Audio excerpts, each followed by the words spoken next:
isin muslimni yeroo hunda daawaa ittanii yaayatan maaliif nama hin dhiifne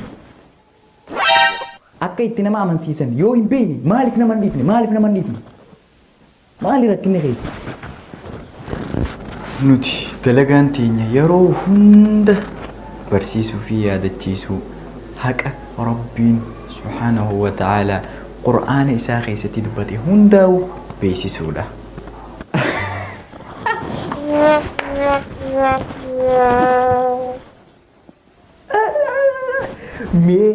mee qur'aanni yoo jecha kalaama rabbii taate mee waan amansiisaa takka mee takka naa himu akkuma mee takka naa himu yoo jecha kalaama rabbii taate mee waan amansiisaa takka mee takka naa himu akkuma mee takka naa himu hayyeeme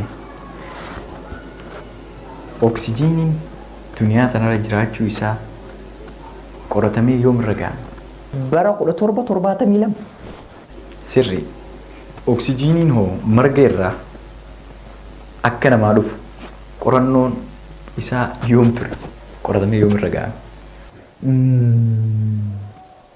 bara 1779 sirriidha. Ibiddi haalaan akka bilbilu oksijiina akka barbaachisu mukuma sanirraa hoo muka magariisaa sanirraa ibiddi akka dhufu qorannoon isaa yoom qoratamee irra ga'a? bara 1679 sirriidha.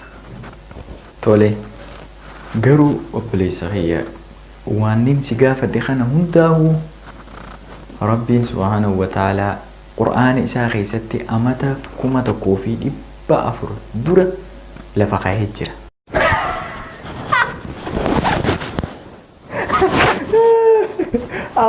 ati maraatadha. Qur'aanni waan akkanaa maaliif beekaa? Maraatadhaati.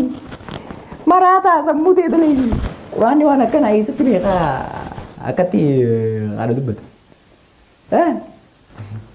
Suuraa Yaasiin keessatti boqonnaa 36 ayata 80ffaa fuula 445 keessatti rabbiin keenya akkana jedhe muka magariisa irraa ibidda isiniin uumne akkaataa mukna kana itti fayyadamtanis isiniin barsiifne deebii ayatoota biraa keessattis akkasumatti halkanii fi guyyaa attaan babaafnee lafa isiniin keenya ijoo rabbiin keenya subhaanahu wa ta'aalaa akkana hojii قرآن إساء خبجمع بجالة ما سنكيست يا أخي